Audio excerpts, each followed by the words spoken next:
Hello everyone, and welcome back to my YouTube channel. I am the Sipping Tea, and today I'm going to take a look at the WZ-122 Cold War Premium Tank. This tank is again one of my favourite tanks, and by the end of this video I think you will know why. So, without further delay, let's get into it. So the WZ-122 medium tank in Cold War can boast a rather average, I would say, silver earn rate of 50%, an XP bonus earn rate of 10%, and a crew bonus XP earn rate of plus 25%. Now the latter one there, the crew XP earn rate, that is actually quite good. You don't tend to see plus 25% very often, so that does make this quite a decent tank to choose if you want to level up your crew. Now the base cost of the WZ-122 is 11,000 gold. Another tank that I would personally say is worth absolutely every last bit of gold right there, but if you can find it on a sale then even better still. But this tank is a very good tank. So moving on into the gun statistics and so on, the first thing to mention is that this is a multi-weapon tank again. So that once again means that if you are using the main cannon, it will simultaneously load the missile launcher that it also has. So that, a lot like other tanks of that type, is able to throw out an awful lot of damage in relatively quick time. So, moving on to the penetration statistics. So, with the standard rounds, you've got 372mm. With the premium rounds, it's 440mm. They both do 470 damage. The rate of fire of the tank is 7.32 rounds per minute. The reload time for the main cannon is 8.2 seconds, the aim time is 2 seconds. You'll get an ammo capacity of 40 rounds with an accuracy of 0.36. Gun depression is pretty mediocre at 5 degrees, elevation is 20 degrees, which I suppose isn't too bad, but this is a Chinese tank, so the gun depression is never going to be that good. As is typical of this type of tank. Moving on then to the missiles, the ATGMs. So the penetration of these missiles is 460mm, which is okay for the era. Damage is 850, which is not amazing, but nonetheless it still packs a punch, so that's pretty decent too. The reload time for the missiles is 38 seconds, however you do get 4 missiles in a clip, which is pretty decent. The Intraclip Reload is 10 seconds, so it is 10 seconds between missiles that are fired. So once again, with this tank, my suggestion would be to hit the enemy with a shell first, follow it up with a missile, hit it with a shell, and by the time you've let that one go, you can either switch back to the missile, which will very nearly have finished reloading, or you can fire another shell and then switch back to the missile. So either one of those is very good.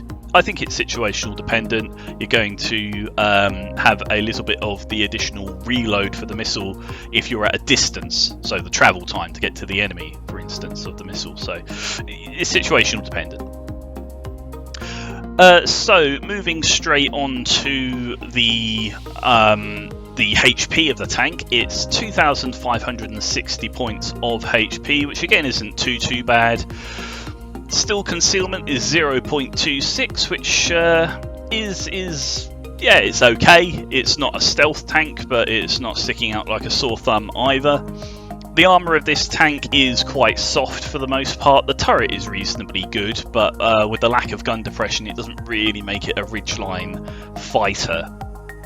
So it can bounce some rounds, but don't play this tank with the expectation that you're some sort of invincible juggernaut. That simply regrettably isn't the case. So it's a support tank. It's a support tank for sure. Engine statistics, so maximum speed going forwards is 55 kilometers an hour with a reverse speed of 22.5 kilometers an hour. The engine fire chance is 12%, so it's a little bit more than usual, so you may wish to consider using a fire extinguisher or otherwise getting the appropriate cruise skills to try and negate some of that fire risk. But otherwise, I would say this tank is pretty good. It handles quite well. The maneuverability is decent for a medium tank. So, yeah, I would say this tank is very much worth your attention. I think really with this, I will probably cease to talk about commander or crew skills unless there really is something specifically imperative that you get, because otherwise they will more or less turn out to be the same. So, you know, the standard ones of Sixth Sense, Snapshot, Steady Aim, Rapid Loading and Born Leader, those are going to be on pretty much every single vehicle I own in the game, and this tank is no exception. From there, I think it more or less depends how you wish to play this tank, whether or not you want to go for off-road driving or any of the camo skills, run and gun, you know, that sort of thing, rapid aim and so on. That really is down more to your play style, I would say, as opposed to something that is imperative for the tank. In terms of consumables, you can see that I've gone for what I consider to be the classic setup of repair kit, med kit and fire extinguisher. The repair kit is a premium repair kit.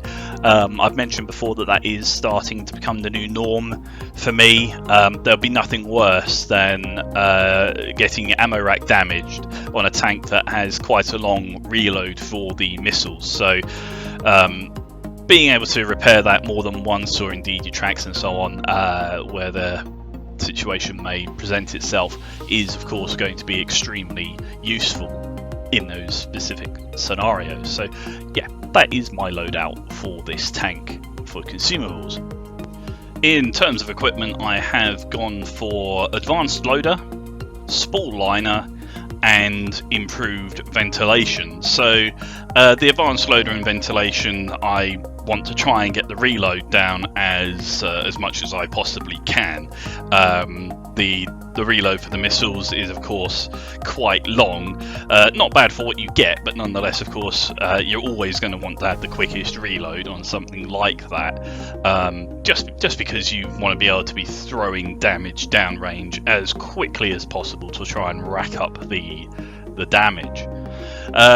When it comes to the spool liner, because not all tanks can have the same equipment, I decided to go for spool liner just because getting hit with from say a Mobat or something like that in this tank really does deal quite a lot of damage, and I found, at least in the earlier days, that was happening quite a lot to me. I must confess, it doesn't seem to be quite so problematic now, so in future I will probably look at switching that out for something else. But yeah, that is the equipment loadout that I have, and for the time being at least, I do feel like it is working quite well for me. I'd be interested to hear what your opinion is of this tank, what with the gameplay that you've seen here. Shortly a clip of another game will be showing here, the final part of the video. Yeah, I just wonder if any of you lot have an opinion on this at all, whether or not you own the tank, and if you do, if you think it was a worthwhile investment. It would be good to hear from you on that. So leave a comment below with your personal experiences if you do have this tank, and if you don't, coming up against it, perhaps. How has that been for you? Have you found them to be a bit of a handful, you know, difficult to deal with, or are they the proverbial pinata where you just look at them as points printing machines where you just fill them full of holes and get lots of silver out of them for it? Yeah, please do let me know below. Otherwise, that is the end of this video. I do hope you liked it. As always, of course, if you have any comments, then please do give me your feedback below in the comments section. I'd love to hear from you. I'm always trying to slightly change my videos here based on recommendations. I think in the future I will try my hand at commentary on certain videos. That was a suggestion made, so yeah, I think I might give that a try.